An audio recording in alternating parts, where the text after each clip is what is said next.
somewhere in the early 20s or middle 20s, there was a Mr. Work that was here in town, and he got with Mr. W.P. Daniel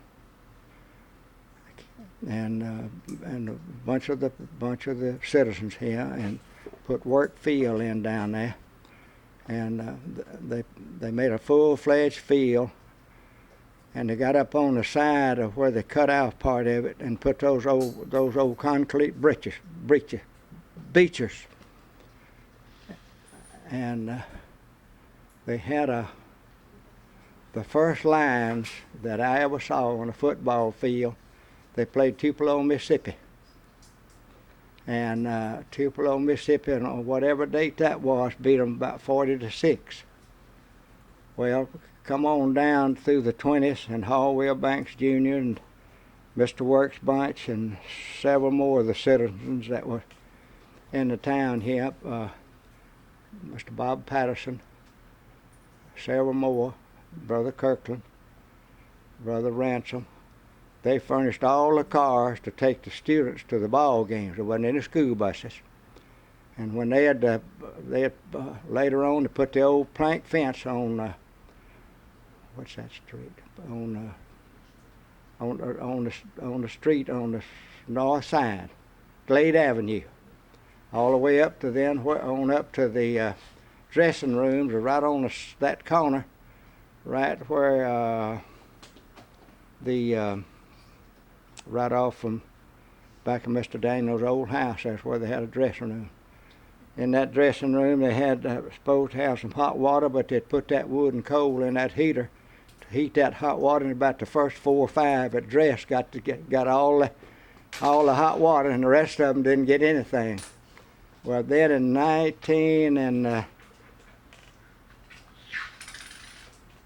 19 and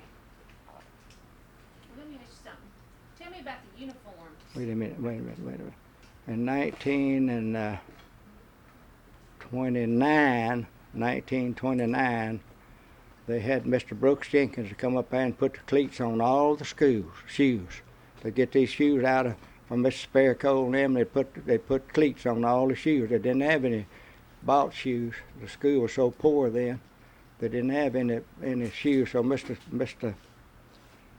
Brooks Sledge would put all the cleats on the shoes. He put them on there for about 4 or 5 pair of mine when I went down through there. But anyway, they put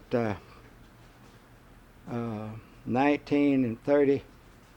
Mr. Buchanan was the first coach that I remember there, and then they played in with that group. They played Tech High in Memphis. They played Okolona. They played Ripley. They played Pontotoc.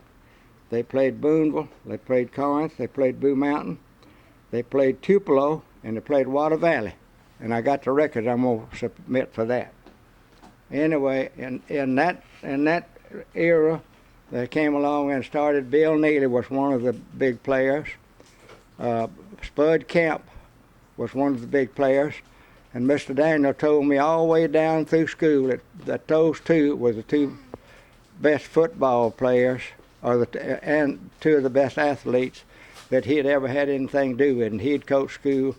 He'd coached at Boonville, and he had already coached over at Baldwin and several other schools around on the thing. But then come on down there to 19 and 29, Coach Hightower took over. 29, 30, 31, 32, and 33. And I'm going to give you the list of the teams that they played. Oh, let me get my glasses on. No, too much. Do that.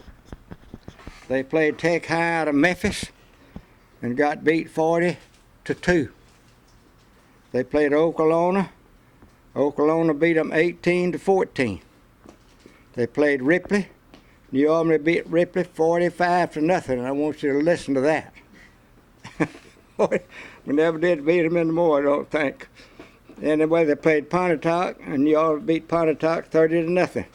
They played Boonville, and Boonville beat New Albany 13-7. They played Corinth, and New Albany beat Corinth 25-0. That was a highlight in our life. That was before we ever got started playing. They played Blue Mountain, and I know people don't realize how Blue Mountain had a high school football team, but they did, and we beat them 48-0. We played Tupelo, and a lot of people never did think New Albany would ever beat Tupelo, but we beat them 12-0. All right, and then we played Waller Valley, and we beat Waller Valley 19-7. And in that group was Gladney Gregory, Sam McCurry, Bill Neely, William Camp, Boyce Snipes, David Cook, David Purnell, Malcolm Hall, Terrell Edwards, Devan Blizzard, Richard Liddell, a cousin of mine, W.C. Burnett, Marion G. Met, Robert Robbins, Charles Quinn,